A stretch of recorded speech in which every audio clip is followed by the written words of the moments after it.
من شرور أنفسنا ومن سيئات أعمالنا من يهده الله فلا مضل له ومن يضلل فلا هادي له ونشهد أن لا إله إلا الله وحده لا شريك له ونشهد أن سيدنا ونبينا ومولانا محمدا عبده ورسوله وما بعد فقد قال الله تعالى في القرآن العظيم والفرقان المجيد أعوذ بالله من الشيطان الرجيم بسم الله الرحمن الرحيم ربنا اغفر لنا ولإخواننا الذين سبقونا بالإيمان ولا تجعل في قلوبنا غلا للذين آمنوا ربنا إنك رؤوف رحيم صدق الله العظيم رب اشرح لي صدري ويسر لي أمري واحلل عقدة من لساني يفقهوا قولي سبحانك لا علم لنا إلا ما علمتنا إنك أنت العليم الحكيم. மதிப்பிற்கும் மரியாதைக்கும் உரிய பெரியோர்களே, சகோதரர்களே, நல்லோர்களே, இறைவனுடைய அருள் பெற்ற பெறவிருக்கிற நல்லடியார்களே,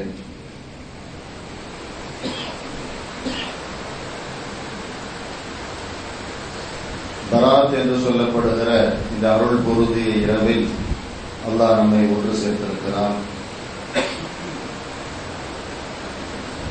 பராத் என்றால் விடுதலை என்று நாம் பொருள் சொல்லுவோம். அரபியில் இதற்கு நிஸ்பு ஷாபான் என்பதாக குறிப்பிடப்படும். நிஸ்பு ஷாபான் என்று சொன்னால் ஷாபானினுடைய 15ஆம் நாள், அதாவது 15வது இரவு. எல்லாமல் அல்லாஹு தஆலா அவனுடைய நாட்டப்படிதான் இந்த உலகத்தில் அனைத்தும் நடக்கிறது. அதுதான் நம்முடைய ஈமான், அதுதான் நம்முடைய கொள்கை, இல்லையா?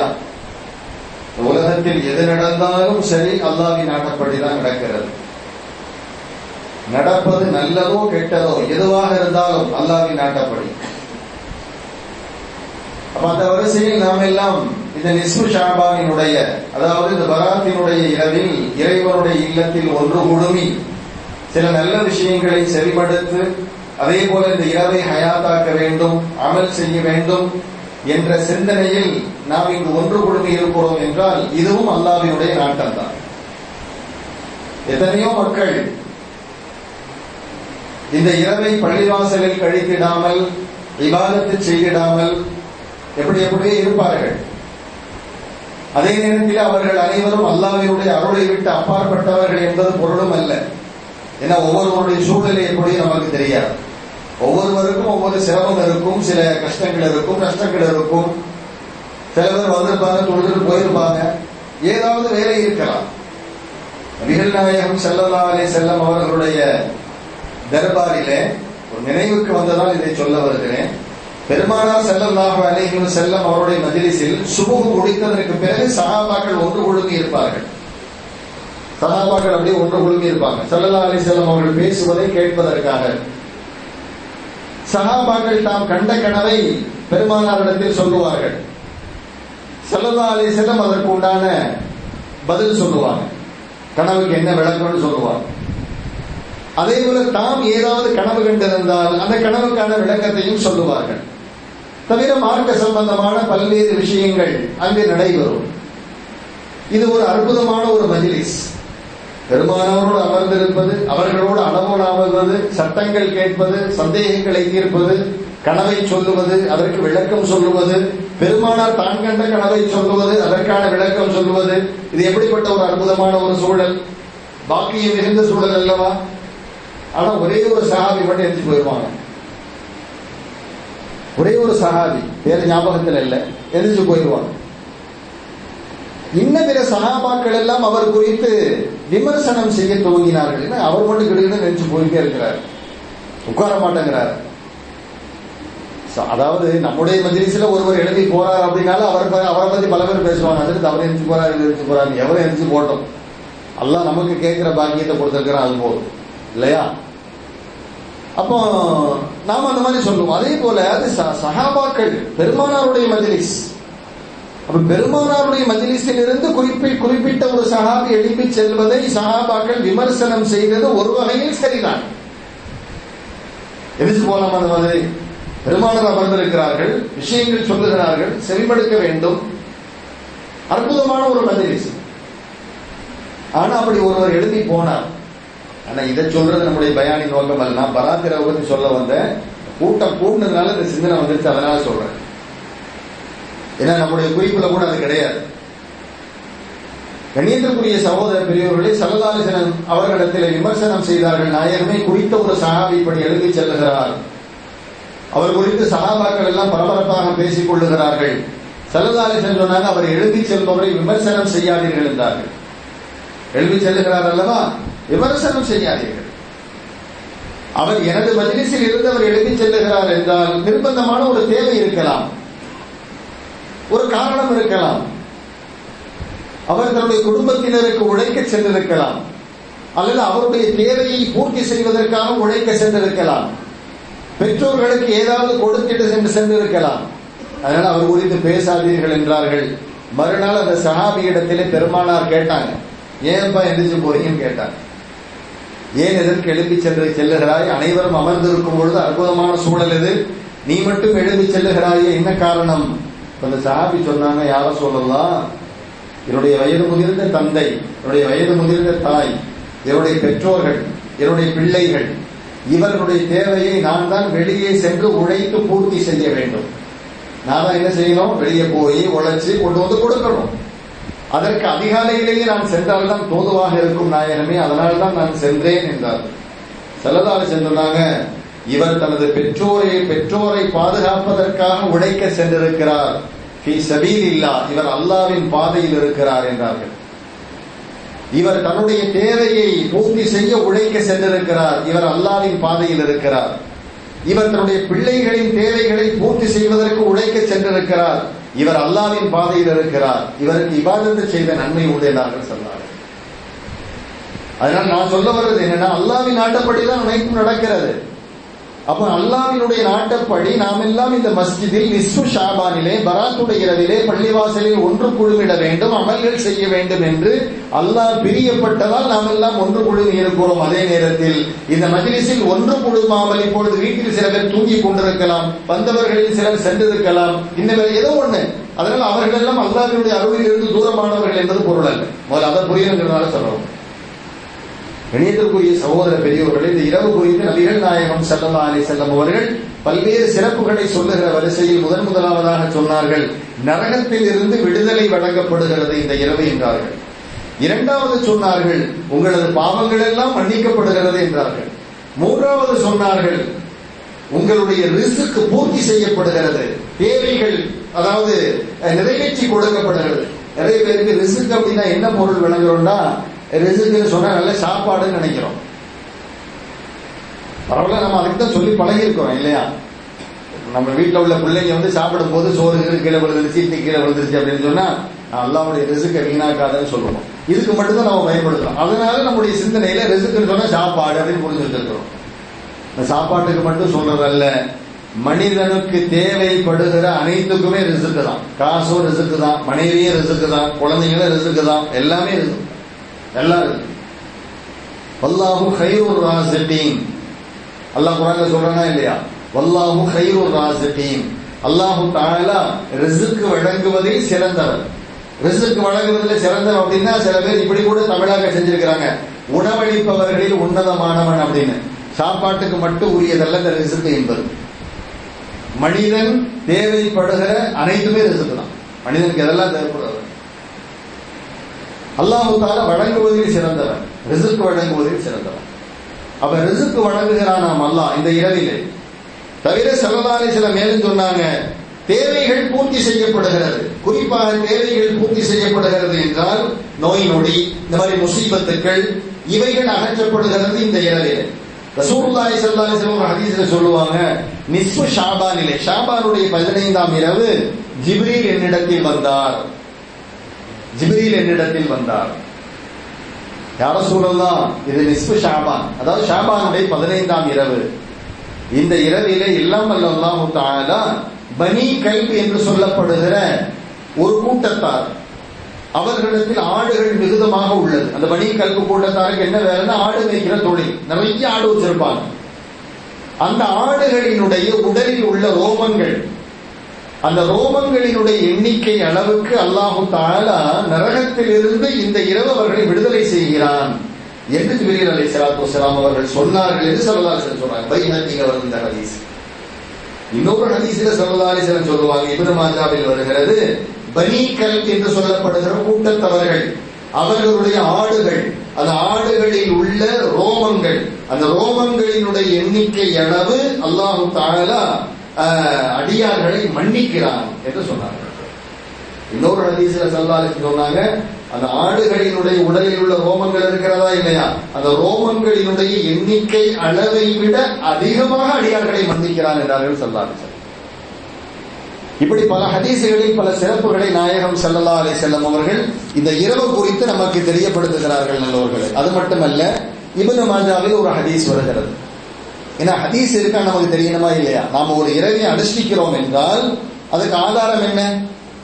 ஒண்ணு அல்லாஹ் சொல்லியிருக்கணும், இல்லைன்னா ரசூலுல்லாஹி ஸல்லல்லாஹு அலைஹி வஸல்லம் சொல்லியிருக்கணும், இல்லைன்னா சஹாபாக்கள் அதை பின்பற்றி இருக்க வேண்டும், அல்லது இமாம்கள் சொல்லியிருக்கணும், அல்லது ஸலஃப சாலிஹீன்கள் நல்லோர்கள் நமக்கு அதை தெரியப்படுத்த வேண்டும். அப்படி அதான் மார்க்கம்னு சொல்லுவோம். ஏதோ புதிதாக உருவாக்கி செய்வது அது மார்க்கத்திலே தடை செய்யப்படக்கூடியது. ஸல்லல்லாஹு அலைஹி வஸல்லம் சொல்லிட்டாங்க, நீங்களாக ஒன்றை மார்க்கம் என்று உருவாக்கி அதை நீங்கள் செய்தால் அதுக்கு நன்மையும் கிடைக்காது, தவாபு கிடைக்காது, அது மார்க்கத்தில் உள்ளதும் அல்ல, அது ரத்து செய்யப்பட வேண்டியது என்றார்கள் ஸல்லல்லாஹு அலைஹி வஸல்லம். இங்க பாருங்க, இப்னு மாஜாவிலே வருகிறது. இப்னு மாஜானா என்ன கிதாபு? சிஹா சித்தா என்று 6 கிரந்தம் சொல்லுகிறோமா இல்லையா? ஹதீஸ் கிரந்தங்களில் 6 கிரந்தம், புகாரி, முஸ்லிம், திர்மிதி, இப்னு மாஜா, அந்த வரிசையில் வரக்கூடிய இப்னு மாஜா. அதிகாரப்பூர்வமான திரட்டுகள் என்பது அதனுடைய பொருள். அந்த அதிகாரப்பூர்வமான கிதாபுகளில் இருந்து ஒரு கிதாப் இப்னு மாஜா. அந்த இப்னு மாஜாவில் ஹஜ்ரத் அலி ரலியல்லாஹு அன்ஹு அவர்கள் அறிவிக்கிறார்கள், இதா கானத் லைலத்துல் நிஸ்ஃபி மின் ஷாபான் ஃபகூமு லைலஹா வஸூமு நஹாரஹா. ஸல்லல்லாஹு அலைஹி வஸல்லம் சொன்னாங்க, நிஸ்ஃபு ஷாபான் வந்துவிட்டால், இதா கானத் லைலத்துல் நிஸ்ஃபி மின் ஷாபான், ஷாபானுடைய நிஸ்ஃபு அந்த 15ஆம் இரவு வந்துவிட்டால், ஃபகூமு லைலஹா, அந்த இரவிலே நீங்கள் நின்று வணங்குங்கள். யார் சொல்றது? ரசூலுல்லாஹி ஸல்லல்லாஹு அலைஹி வஸல்லம். அந்த இரவிலே நின்று வணங்குங்கள். வஸூமு நஹாரஹா, அதனுடைய பகலிலே நோன்பு வையுங்கள். பெருமானார் ஸல்லல்லாஹு அலைஹி வஸல்லம் சொன்ன ஹதீஸை நாம இப்ப அமல் செஞ்சுக்கிட்டு இருக்கிறோம். எவ்வளவு பெரிய பாக்கியம்! சாதாரண பாக்கியமா இது? ரசூலுல்லாஹ் வார்த்தை அல்லவா இது? அபூ ஹனீஃபா ரஹ்மத்துல்லாஹி அலைஹி அவர்கள் சொல்லுவார்கள், பெருமானார் ஒரு தகவலை சொல்லி இருக்கிறார்கள் என்றால் அதை என்னுடைய கண்ணின் மீது வைத்து அதை நான் ஒற்றிக்கொள்வேன் என்று சொல்வார்கள். ஸல்லல்லாஹு அலைஹி வஸல்லம் ஃபகூமு லைலஹா, அந்த இரவிலே நின்று வணங்குங்கள். வஸூமு நஹாரஹா, அதனுடைய பகலிலே நோன்பு வையுங்கள். இப்ப நாம வணக்கம் செய்கிறோம், இப்படி பயான் கேட்பதும் ஹதீஸ்களுக்கு விளக்கம் செவிமடுப்பதும் இதற்கும் சவாப் இருக்குது. இது ஒரு வணக்கம் தான். பகலிலே நான் நோன்பு வைக்க போறேன் இன்ஷா அல்லாஹ். நாளைக்கு எல்லாரும் ஒரு நோன்பு வைக்கணும், சரிங்களா? சில பேர் பராத்துடைய நோன்பு 3ன்னு சொல்லுவாங்க. 3 கூட வைக்கலாம், ஒன்றும் பிரச்சனை இல்லை. திரை 13, 14, 15. இந்த 3 நோன்பு என்பது பராத்துக்குரியது அல்ல. ஒவ்வொரு மாதமும் வைக்க வேண்டிய ஐயாமுல் பீல் என்று சொல்லப்படுகிற வெளிச்சமான தினங்களின் நோன்பு என்று சொல்லுவோம். இது சுன்னத்து. ஒவ்வொரு மாசமும் பிற 13, பிற 14, பிற 15. ஞானவர்கள் சொல்லுவார்கள், இந்த வெளிச்சமான தினங்களின் நோன்புன்னு இதுக்கு பேர் ஐயாமுல் பீல்னு சொல்லுவோம். இந்த வெளிச்சமான தினங்களினுடைய நோன்பை எவர் தொடர்படியாக கடைபிடித்து வருகிறாரோ அவர் பார்ப்பதற்கே பிரகாசமாக தெரிவார் அப்படின்னு சொல்லுவார். பார்ப்பதற்கு எப்படி தெரிவாரா? ஒளிமயமானவராக, ஒரு விதமான 100 வருடத்தில் இருக்கும் என்று ஞானவர்கள் சொல்லுவார். அப்ப பிற 13 நோன்பு வச்சிருந்தா, பிற 14 நோன்பு வச்சிருந்தா, இப்ப நாளைக்கு நோன்பு வைக்கும் போது 3 நோம்பாயிரும். அல்ஹம்துலில்லாஹ் வைக்கலாம். ஆனா பராத்துக்குன்னு உள்ள நோன்பு ஒண்ணுதான், நாளைக்கு மட்டும்தான். சரிங்களா? ஸல்லல்லாஹு அலைஹி வஸல்லம் ஃபகூமு லைலஹா, அந்த இரவிலே நின்று வணங்குங்கள். வஸூமு நஹாரஹா, அதனுடைய பகலிலே நோன்பு வையுங்கள். ஃபஇன்னல்லாஹ யன்ஸிலு ஃபீஹா லிகுரூபி ஷம்ஸி இலா ஸமாஇ துன்யா, நிச்சயமாக அல்லாஹ் தஆலா அந்த இரவினுடைய துவக்கத்தில், சூரியன் மறைந்ததற்கு பிறகு இரவினுடைய துவக்கம் துவங்குகிறது. அந்த இரவினுடைய துவக்கத்தில் அல்லாஹ் தஆலா இலா ஸமாஇ துன்யா, உலக வானத்திற்கு இறங்கி வருகிறான். உலக வானத்திற்கு இறங்கி வருகிறான். உலக வானத்திற்கு இறங்கி வர்றான்னா என்ன பொருள்? அவருடைய சிம்மாசனத்திலிருந்து நிறைய படிக்கட்டு வச்சிருக்கிறான், படிக்கட்டு அப்படி இறங்கி வர்றான் அப்படிங்கிறது பொருளா? இல்ல, அல்லாஹ்வுக்கு படிக்கட்டுலாம் தேவையில்லை. படிக்கட்டின் வழியாக ஒருவன் இறங்கி வந்தால் அவனுக்கு பெயர் அல்லாஹ்வே அல்ல. அல்லாஹ் எப்படிப்பட்டவன்? அவனுக்கு எந்த துணையும் இல்லை, எந்த துணை சாதனமும் இல்லை. யாருமே அவனுக்கு துணை தேவையில்லை, துணை சாதனங்களும் தேவையில்லை.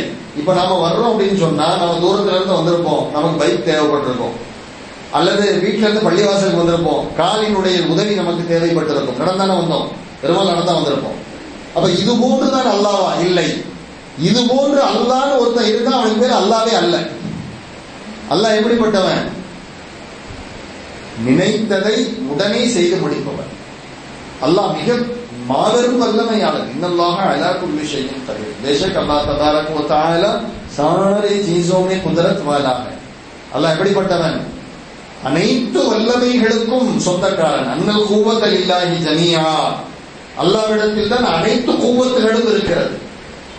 இந்த உலகத்தில் யாரிடத்திலேயுமே குவத்து கிடையாது, சக்தி கிடையாது, வல்லமை அல்ல, வல்லமை கிடையாது. அல்லாஹ்விடம் மட்டும்தான் இருக்கிறது. அல்லாஹ் நாடியவர்களுக்கு அதை கொடுப்பான், அது வேற விஷயம். அல்லாஹ் நாடியவர்களுக்கு சில பேருக்கு குவத்தை கொடுப்பான். ஏன் தண்ணி கொடுக்குறேன்னு அல்லாஹ் கேட்க முடியுமா? எல்லா குவத்தும் அல்லாஹ்க்கு தான் சொந்தமானது. ஆனால் அல்லாஹ் தஆலா தான் நாடிய நல்லவர்களுக்கும் சில குவத்துகளை கொடுப்பான், சில திறமைகளை கொடுப்பான். இல்ல குவத்துல உனக்கு தானே சொந்தம், நீ அவருக்கு கொடுத்த கேட்க முடியுமா அல்லாஹ்வை? அல்லாஹ் பிரியப்பட்டா கொடுத்தான். அப்ப அல்லாஹ் தஆலா எப்படி வருகிறான்? இன்னல்லாஹ யன்ஸிலு ஃபீஹா. அல்லாஹ் தஆலா இறங்கி வருகிறான், முதல் வானத்திற்கு, உலக வானத்திற்கு இறங்கி வருகிறான் என்றால் இந்த இடத்தில் என்ன பொருள் அப்படின்னா, அல்லாஹ் தஆலா இந்த இரவிலே அடியார்களாகிய நம்மிடத்தில் சமீபமாக வருகிறான் என்பது பொருள். அல்லாஹ் நெருக்கமா வர்றான், நெருக்கமா வர்றான். அப்ப நெருக்கமாக அல்லாஹ் தஆலா என்ன சொல்றான் தெரியுமா? ஸல்லல்லாஹு அலைஹி வஸல்லம் ஹதீஸ்ல பேசுறாங்க. ஃபயகூலு, அல்லாஹ் சொல்லுகிறான், அலா மின் முஸ்தக்பிரின் லீ ஃபக்பிர லஹு. என்னிடத்தில் பாவ மன்னிப்பு தேடுவோர் உண்டா, நான் மன்னிக்கிறேன் என்று சொல்லுகிறான். எவ்வளவு பெரிய விஷயம்! அப்ப நாம எல்லாம் பாக்கியசாலிகள் தானே. அல்லாஹ் கேட்கிறான், என்னிடத்தில் பாவ மன்னிப்பு தேடுவோர் உண்டா, ஃபக்பிர லஹு, நான் மன்னிக்கிறேன். இதோட அல்லாஹ் விட்டுறானா?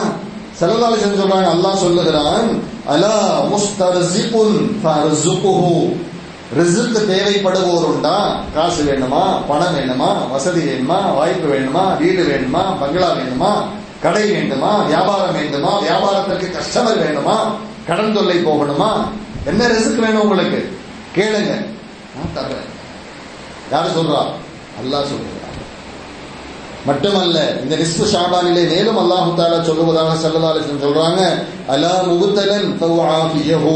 உங்களுடைய தேவைகள் பூர்த்தி செய்யப்பட வேண்டுமா, உங்களுடைய முசீபத்துக்கள் அகற்றப்பட வேண்டுமா, உங்களுடைய உடல் நோய்கள் நீக்கப்பட வேண்டுமா, கேளுங்கள், ஃபவ்ஆஃபியஹு, நான் அவர்களுக்கு சுகம் தருகிறேன். அல்லாஹ் கேட்கிறான். கணியத்திற்குரிய சகோதர பெருக்கு, இது எப்ப கேட்கிறானா? இரவினுடைய துவக்கத்தில். இரவினுடைய துவக்கம் எப்ப? மக்ரிபுக்கு பிறகு. நாம கேட்டோமா இல்லையா? 3 தேவைகள் ஸல்லல்லாஹு அலைஹி வஸல்லம் சொல்றாங்க. இந்த 3ஐ நாம சும்மா கேட்கல, யாசின் ஓதி கேட்டிருக்கிறோம். அல்லாஹ் நிச்சயமாக நம்முடைய துஆக்களை அங்கீகரிக்க போதுமானவர். அல்லாஹ் அங்கீகரிப்பானார். கணியத்திற்குரிய சகோதர பெரியோர்களே, இது மட்டுமல்ல, அலா கதா அலா கதா ஹத்தா யத்லுல் ஃபஜ்ர். இன்னும் பல்வேறு விஷயங்கள் குறித்து அல்லாஹ் அறிவிப்பு செய்து கொண்டிருக்கிறான். ஹத்தா யத்லுல் ஃபஜ்ர், ஃபஜ்ர் வரைக்கும் அல்லாஹ் சொல்லிக் கொண்டே இருக்கிறார். கணியத்திற்குரிய சகோதர பெரியவர்களே, இந்த காரியம் தினந்தோறும் நடைபெறுகிற ஒன்றுதான். இருந்தாலும் ஸல்லல்லாஹு அலைஹி வஸல்லம் நிஸ்ஃபு ஷாபான், ஷாபானுடைய 15ஆம் இரவு என்று சொல்லியே சொல்லுகிறார்கள். அல்லாஹ் தஆலா இந்த இரவில் அப்படி செய்து கொண்டிருக்கிறான். நாம் விழித்து வணங்கும் பொழுது அல்லாஹ் அதற்கான கூலிகளை நிரப்பமாக தருகிறார். மட்டுமல்ல, ஸல்லல்லாஹு அலைஹி வஸல்லம் அவர்கள் இந்த இரவில் கபர்வாசிகளை ஜியாரத்து செய்திருக்கிறார்கள் என்ற ஒரு தகவலும் ஹதீஸில் காண கிடைக்கிறது. இதை இப்னு மாஜாவில் பதிவிடப்படுகிறது.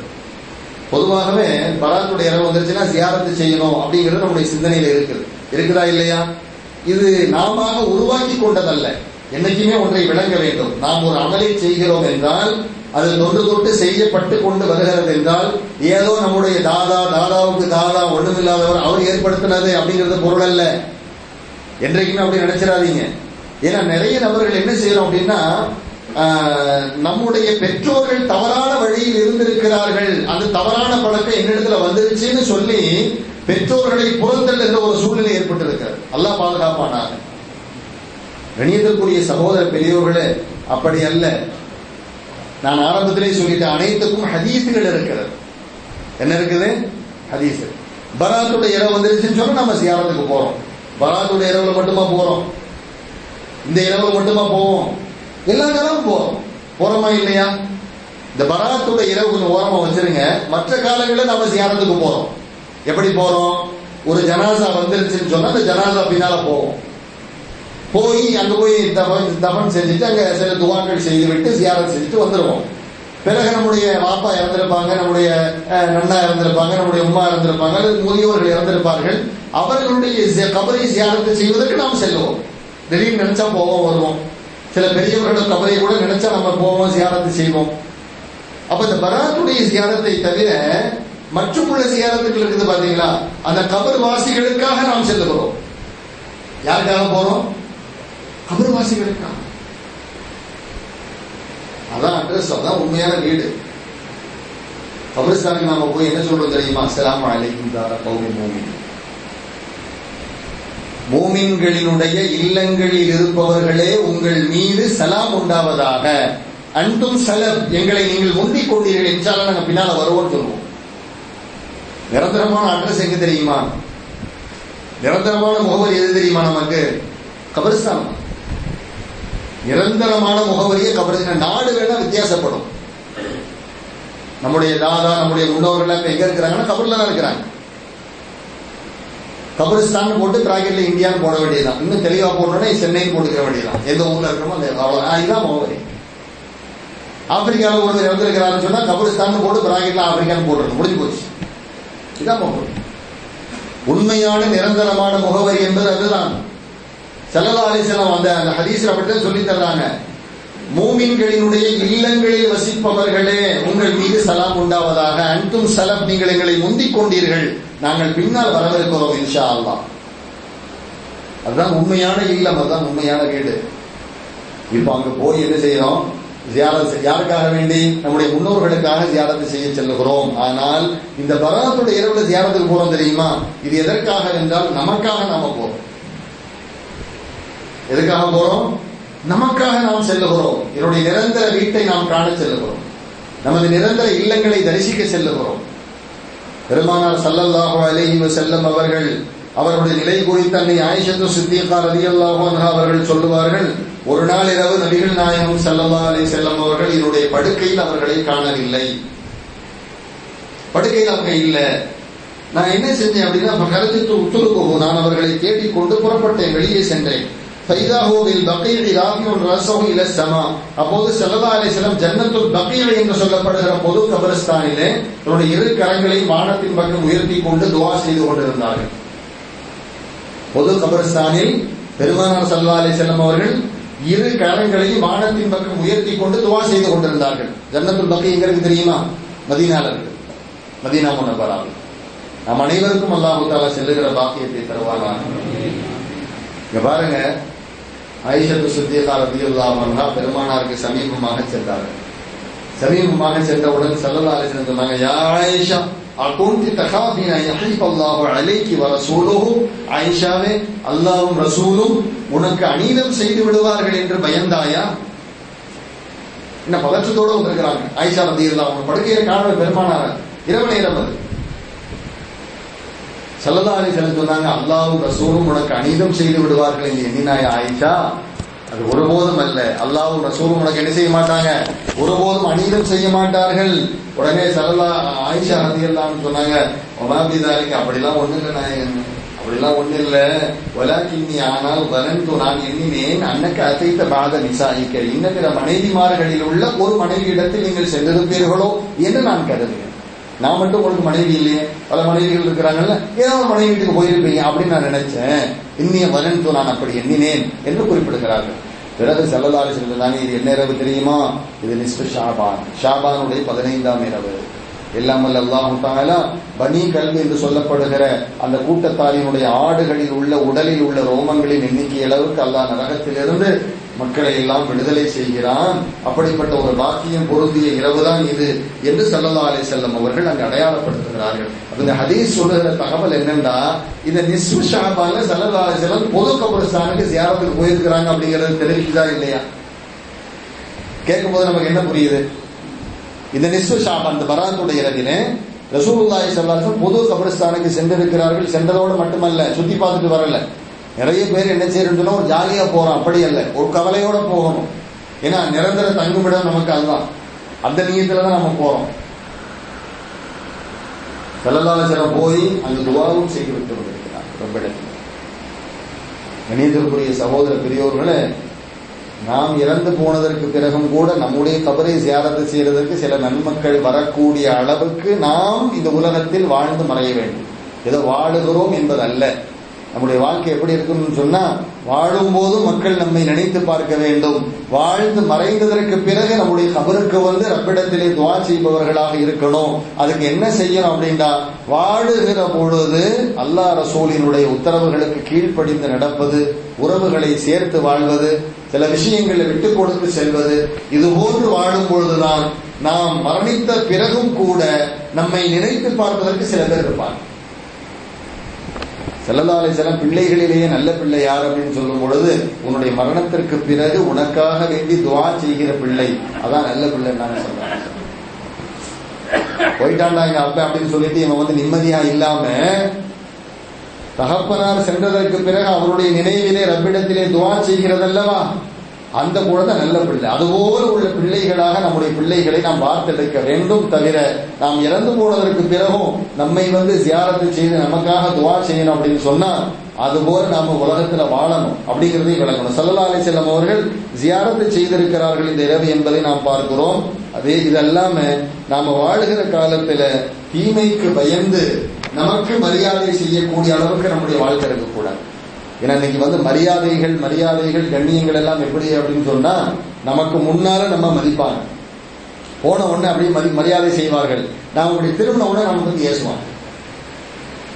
போன உடனே நம்மை மரியாதை செய்கிறார்கள் என்றால், நம்ம போறோம் உடனே வாங்க ஒரு மரியாதை.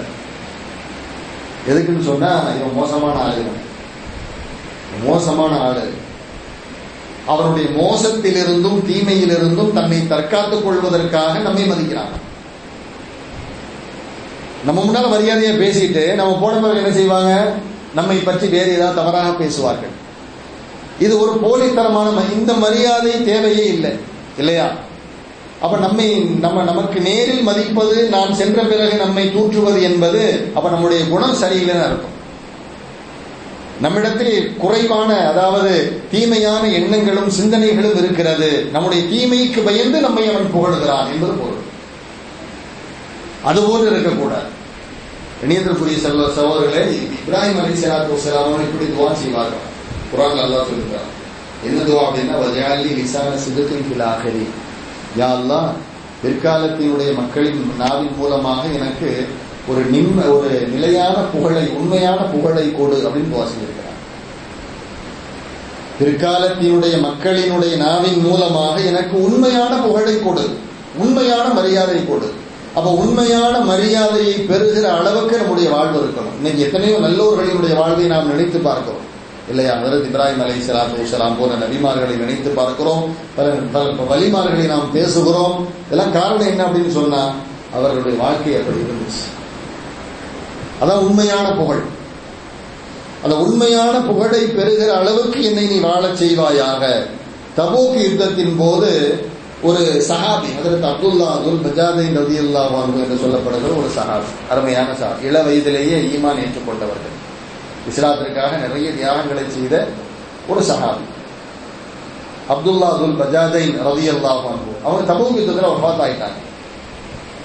ஸல்லல்லாஹு அலைஹி வஸல்லம் அவர்கள் அவரை தஃபன் செய்வதற்கு உண்டான எல்லா ஏற்பாடுகளையும் செய்தார்கள்.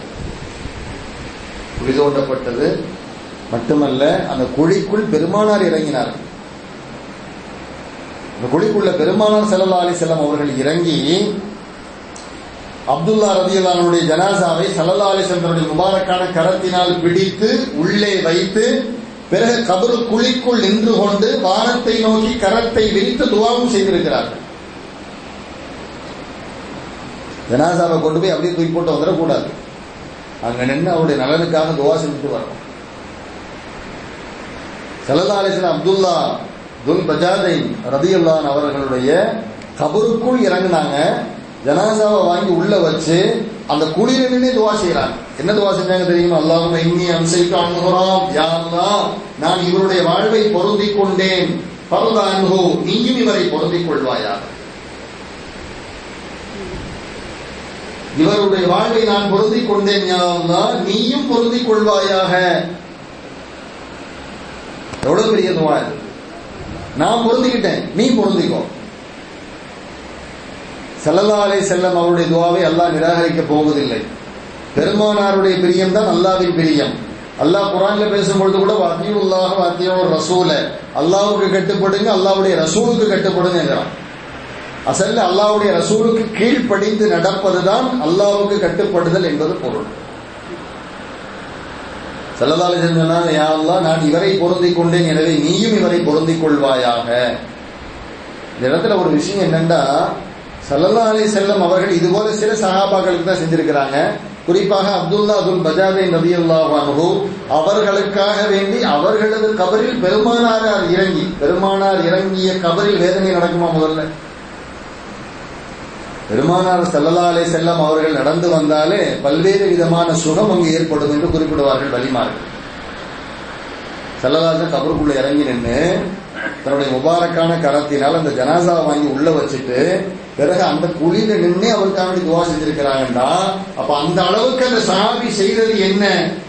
அப்ப அவருடைய வாழ்வு எப்படி அமைந்திருக்கும்? எப்படிப்பட்ட ஒரு தியாகத்தோடு வாழ்ந்திருப்பார்கள்? அதெல்லாம் நம்ம யூகிக்க முடியும். இந்த ஹதீஸை அறிவிக்கக்கூடிய அதற்கு அப்துல்லா பின் மஸ்ஊத் ரலியல்லாஹு அன்ஹு அவர்கள் சொல்லுகிறார்கள், அந்த ஜனாசாவாக நான் இருந்திருக்க கூடாதா அப்படின்னு ஏங்குறாங்க. இந்த பெருமானாருடைய கரம் பட்டு தஃபன் செய்யப்படுகிறதா இல்லையா? பெருமானாரின் கரம் பட்டு அந்த ஜனாசாவாக நான் இருக்க கூடாதா என்று ஏங்குகிற அளவுக்கு கண்ணியத்திற்குரிய சகோதரர்களே, அந்த அவருடைய ஜனாசா அமைந்திருக்கிறது என்று சொன்னால் நாம் இங்கு சிந்திக்க கடமைப்பட்டிருக்கிறோம். இது போல அல்ல, ஓரளவு நாம் என்ன செய்யணும்? மக்களினுடைய மதிப்பை பெறுகிற அளவுக்கு நாம் வாழ வேண்டும் என்று சொன்னால், ஏதோ நம்மை முன்னால் பார்க்கும் பொழுது அவர்கள் மதிப்பது, நாம் சென்றதற்கு பிறகு நம்மை இகழுகிறார்கள் என்றால் நம்மிடத்தில் உள்ள குறைதான். நாம் செய்கிற தீமையினால் இது போன்று போலித்தனமான மரியாதைகள் நம்மை வந்தடைகிறது. இது போன்று இருந்துச்சுன்னு சொன்னா நம்ம போனதே ரொம்ப நல்லதுன்னு விட்டுருவாங்க. ஆப்பாடா தொலைஞ்சாப்பான்னு விட்டுருவாங்க. இப்ப இருக்கும்போது நீ மரியாதை செஞ்சியப்பா. ஸல்லல்லாஹு அலைஹி வஸல்லம் அவர்கள் இருக்கும் பொழுது ஒரு ஜனாசா கொண்டு செல்லப்பட்டது. அந்த ஜனாசா குறித்து அனைவரும் புகழ்ந்து பேசினார்கள். நல்ல மனுஷன் போயிட்டாருன்றாங்க. ரசூல் ஸல்லல்லாஹு அலைஹி வஸல்லம் சொன்னாங்க, வஜபத் அவருக்கு கடமையாகி விட்டது என்றார்கள். இன்னொரு ஜனாசா கொண்டு செல்லப்பட்டது. அந்த ஜனாசா குறித்து சஹாபாக்கள் எல்லாம் இகழ்ந்து பேசினார்கள். இவன் போனதே நல்லது அப்படின்னு சொல்லி நம்முடைய பாணியில பேசினாங்க. அப்ப ஸல்லல்லாஹு அலைஹி வஸல்லம் சொன்னாங்க, வஜபத் அவருக்கு கடமையாகி விட்டது என்றார்கள். இப்ப சஹாபாக்கள் கேட்டாங்க, நாயகமே முதல்ல ஒரு ஜனாசா போச்சு, நாங்கள் புகழ்ந்தோம், வஜபத் என்றீர்கள். இரண்டாவது ஒரு ஜனாசா சென்றது, நாங்கள் இகழ்ந்தோம், வஜபத் என்றீர்கள். வஜபத்துக்கு பொருள் என்ன? கடமையாகி விட்டது என்றீர்கள், அதனுடைய பொருள் என்ன? ஸல்லல்லாஹு அலைஹி வஸல்லம் சொன்னாங்க, முதலில் சென்ற ஜனாசா நல்ல ஜனாசா, அதனாலதான் நீங்க அதை புகழ்ந்தீங்க, அதனால அதுக்கு சொர்க்கம் கடமையாயிருச்சுன்னு சொன்னேன். ரெண்டாவது போன ஜனாசா உங்களோட அவன் நல்லபடியா வாழல, உங்களுக்கு இடையூறு செஞ்சிருக்கிறான், அதனால நீங்க இகழ்ந்தீங்க. அவன் போனதே நல்லது நீங்க சொன்னீங்க. வஜபத் அவனுக்கு நரகம் கடமையாகி விட்டது என்று சொன்னேன். 4 பேர்கிட்ட நல்லவன் பேர் வாங்கன்னு சொல்லுவோமா இல்லையா? மக்களினுடைய தீர்ப்பையும் அல்லாஹ் பார்க்கிறான். மக்களோடு இவன் எப்படி பழகினான்?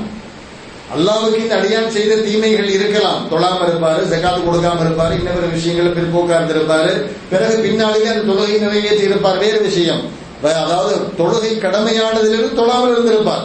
பிறகு ஏதோ ஒன்று ஏற்பட்டு அவர் தொழ ஆரம்பித்திருப்பார். அவர் தொழாமல் இருந்தாரா இல்லையா? இவைகளை எல்லாம் அல்லாஹ் மன்னிப்பான். ஏன்னா அல்லாஹ்வுக்கு செஞ்ச குற்றம் இது.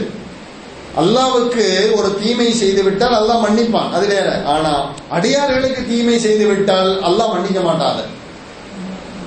நம்மோடு வாழுகிற அடியார்களுக்கு பிற மக்களுக்கு நாம் ஒரு தீங்கு செய்கிறோம் என்றால் அந்த தீங்குக்கு அல்லாஹ் பொறுப்பல்ல, அல்லாஹ் மன்னிக்கிறது இல்லை.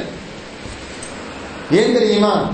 எனக்கு நீ தீமை செஞ்சா நான் மன்னிப்பேன், நீ தொழாம இருந்தா நான் மன்னிச்சுட்டேன், நீ ஜக்காத்து கொடுக்காம இருந்தா நான் மன்னிச்சுட்டேன், ஹஜ்ஜுக்கு போகாம இருந்த நிறைய காசு பணம் வச்சிருந்த நான் மன்னிச்சுட்டேன். ஆனா அவனுக்கு நீ தீமை செஞ்சுட்டு என்னிடத்துல மன்னிப்பு தேடினா என்ன அர்த்தங்க? அவனுக்கு தீமை செஞ்சுட்டு நீ மன்னிப்பு தேடினா என்ன அர்த்தம்? அதனால நீ அவனிடத்தில் சென்று மன்னிப்பு தேடும். நான் சொல்ல வருகிற விஷயம் கண்ணியத்திற்குரிய சகோதர பெரியவர்களே, இது போன்று வாழுதல், எது போன்று பிற அடியார்களுக்கு இடையூறு செய்திடாமல் வாழுதல். அப்படி வாழும் பொழுதுதான் மக்களுடைய நாவின் மூலமாக ஒரு நல்ல பேர் கிடைக்கும். இல்லைன்னு சொன்னா நம்ம மரணத்திற்கு பிறகு லானத்துகள் தான் வந்து சேரும். ரசூலுல்லாஹி ஸல்லல்லாஹு அலைஹி வஸல்லம் அவருடைய பழக்கம் என்னன்னு சொன்னா, குரோத மனப்பான்மையோடு இருந்திடக்கூடாது. நம்மோடு வாழ்ந்தவர்கள் நமக்கு இடையூறு செஞ்சிருப்பாங்க, தொந்தரவு கொடுத்திருப்பார்கள், துயரங்கள் கொடுத்திருப்பார்கள். இப்ப கபருக்கு போயிட்டாங்க. இப்ப எனக்கு தீமை செஞ்சிட்டானேன்னு சொல்லி இறந்து போனவனை மன்னிக்காமல் நாம் இருக்கக்கூடாது. மன்னிச்சிடணும். இறந்து போயிட்டா, முடிஞ்சு போச்சு. இதுக்கு மேல துணியால வாழ்றது இல்லை. என்ன செய்யணும்? குரோதத்தோடு இருக்கக்கூடாது. ஸல்லல்லாஹு அலைஹி வஸல்லம் சொன்னாங்க, குரோத மனப்பான்மை கொண்டவன், ஷிர்க் செய்பவன், இந்த இருவரையும் ஷாபானுடைய இரவில் அல்லாஹ் தஆலா மன்னிக்க மாட்டான். இந்த இரவுல ஸல்லல்லாஹு அலைஹி வஸல்லம் சொல்றாங்களா இல்லையா? பனி கல்பினுடைய ஆடுகளின் ரோமங்களின் எண்ணிக்கை அளவுக்கு அல்லாஹ் தஆலா மன்னிக்கிறான் அடியார்களை என்று சொல்லுகிறார்களா இல்லையா?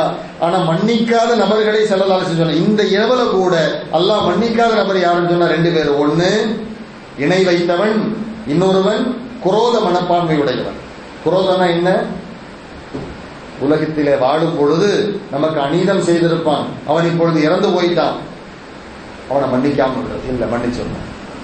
அதுபோல உலகத்தில் வாழும் பொழுதும் சரி, குரோத மனப்பான்மையோடு இருக்கக்கூடாது. இந்த இருவரையும் அல்லாஹு தஆலா மன்னிப்பதில்லை. அல்லாஹு தஆலாவே சொல்றான், அப்படி இறந்து போனவங்களுக்காக நீங்க துஆவும் செய்யுங்கிறான். திருமறையில் அல்லாஹ் பேசுகிறான். அந்த ஆயத்தை நான் உங்களுக்கு ஆரம்பமா ஓதி காமிச்சேன். நம்மை விட்டு எவர்கள் மரணித்திருக்கிறார்களோ மரணித்தவர்களுக்காக நீங்க துஆ செய்யுங்க. மரணித்தார்கள் போய் போட்டு மூடிட்டு வந்துட்டீங்க அப்படிங்கிற சிந்தனையில் இருக்காங்க. அவருடைய நினைவில் நீங்கள் துஆ செய்யுங்கள். ரப்பனா இக்ஃபிர் லனா வ இக்வானினா அல்லதீன சபகூனா பில் ஈமான். யா அல்லாஹ், யா அல்லாஹ், எங்களையும் எங்களை முந்தி மரணித்தார்களே, ஈமான் கொண்டு மரணித்தார்கள், அவர்களை நீ மன்னிப்பாயாக. அவர்கள் பற்றியும் மூமினான மக்கள் பற்றியும் என்னுடைய உள்ளத்தில் எந்த குரோதத்தை ஏற்படுத்தாதே என்று பெருமானார் ஸல்லல்லாஹு அலைஹி வஸல்லம் அவர்கள் அல்லாஹ் தஆலா சொல்லிட்டார்.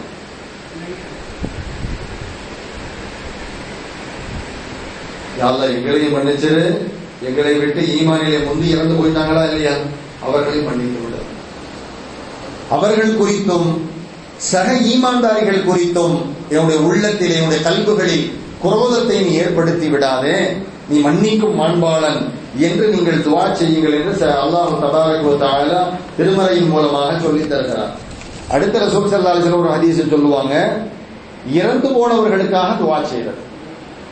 எத்தனையோ நம்முடைய குடும்பத்தினர்கள் இறந்திருக்கிறாங்க, அவர்களை கண்டும் காணாமல் நாம் வாழ்ந்து கொண்டிருக்கிறோம்.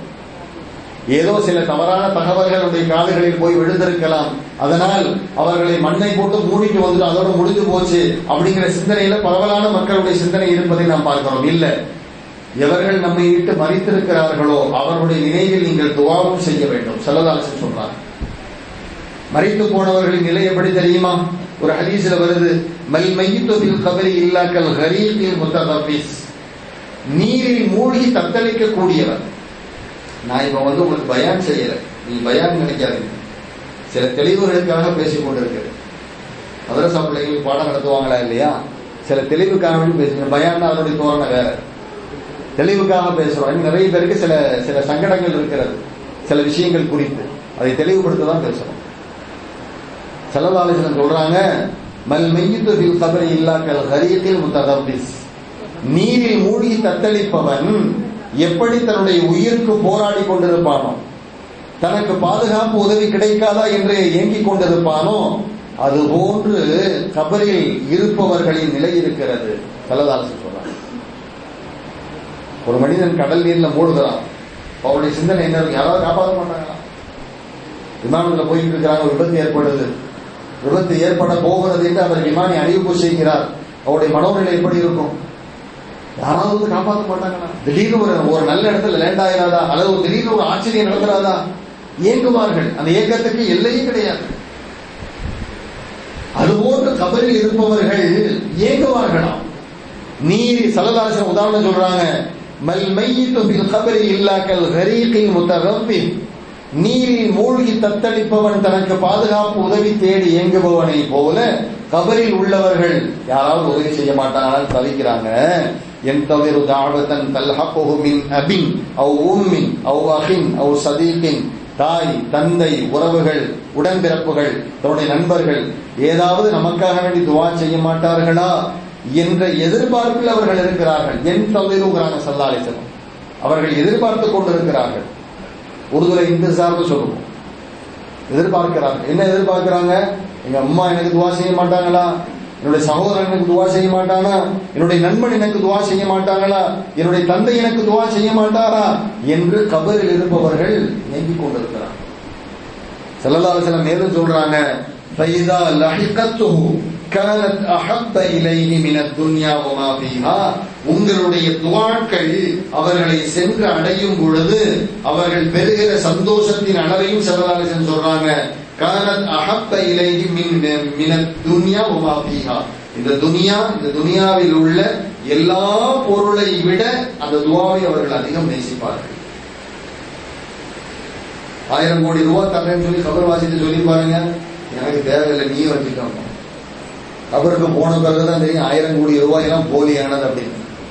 இருக்கிற வரைக்கும் உண்மை தெரியாது. அலி ரலியல்லாஹு அவர்கள் சொன்னது போல, நீ உலகத்துல வாழ்ந்து கொண்டிருக்கிறீங்க, நீங்கள் எல்லாம் தூங்கி கொண்டிருக்கிறீர்கள் என்கிறார்கள். உலகத்தில் வாழுகிற நீங்கள் அனைவருமே கொரட்ட விட்டு தூங்குறீங்கிறாங்க ஸல்லல்லாஹு அலைஹி வஸல்லம். நாம தூங்கிக்கிட்டா இருக்கோம், தூங்கி கொண்டா இருக்கிறோம்.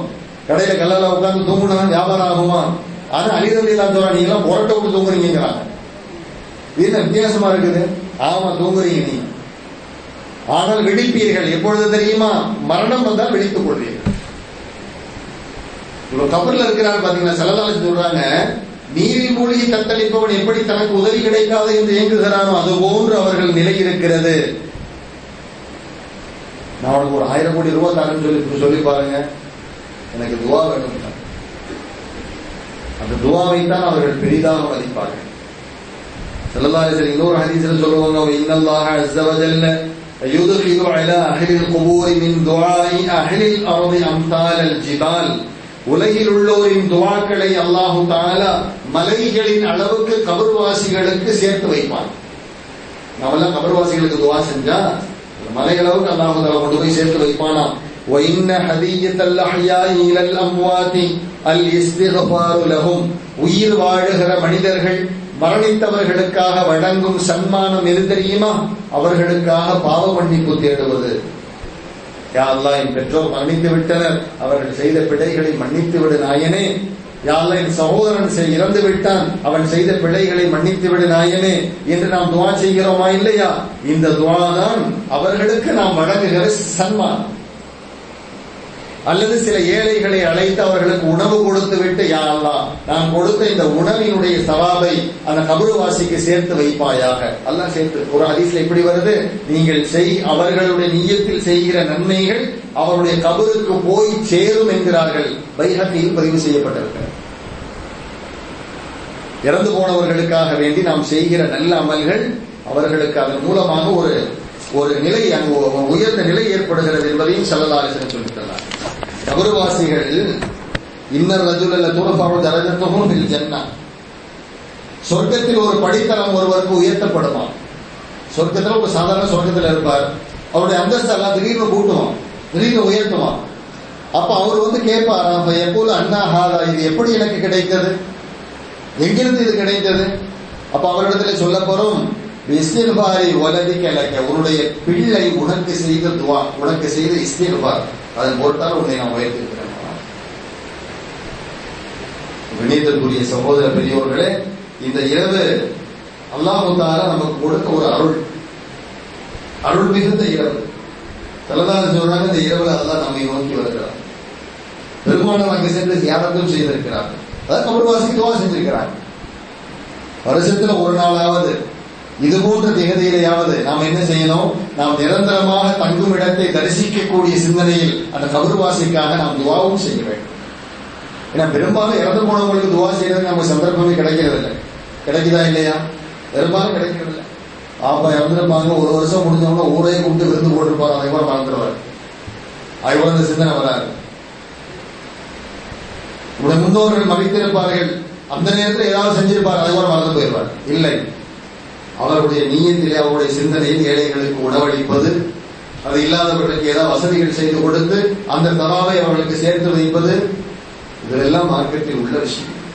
ரசூலுல்லாஹி ஸல்லல்லாஹு அலைஹி வஸல்லம் சொல்லி தர்றாங்க, இறந்தவர்கள் அந்த கபரில் யாராவது நமக்கு நன்மை செய்ய மாட்டார்களா என்று தவிக்க, எப்படி நீரில் மூழ்கி தத்தளிப்பவன் உதவி தேடுவதை போல அப்படின்னு சொல்லிட்டாங்க. இதை விட ஒரு வார்த்தை சொல்ல வேண்டிய அவசியம். நமக்கு ஒண்ணு தெரியல, அங்க என்ன நடக்குதுன்னு ஒண்ணு தெரியல. ஸல்லல்லாஹு அலைஹி வஸல்லம் சொல்றாங்க, மலக்குமார்கள் வருகிறார்கள், கேள்வி கணக்கு கேட்கப்படுகிறது. ஏன்னா மூமின்களுடைய நிரந்தரமான தங்குமிடமே அதுதான், தங்குமிடமே அதுதான். அந்நியத்திற்குரிய சகோதர பெரியோர்களே, இந்த புனிதமான இரவிலே நாம் கேட்கிற துஆக்களை எல்லாம் அல்லாஹ் தஆலா அங்கீகரிப்பானாக. நம்மை விட்டு மரணித்து போன நல்லோர்களின் கபர்களை அல்லாஹ் தஆலா விசாலப்படுத்துவானாக. இவர்கள் எல்லாம் மரித்த கபர்களில் வாழ்ந்து கொண்டிருக்கிறார்களோ அவர்களுக்கு அல்லாஹ் மன்னிப்பு வழங்குவானாக. எல்லாம் வல்ல அல்லாஹ் தஆலா நம்முடைய தேவைகளையும் பூர்த்தி செய்வானாக, நம்முடைய நாட்டங்களை நிறைவேற்றி தருவானாக. ஸல்லல்லாஹு தஆலா வஸல்லம் அலா கைரி கல்கிஹி ஸய்யிதினா முஹம்மது வ ஆலிஹி வ ஸஹ்பிஹி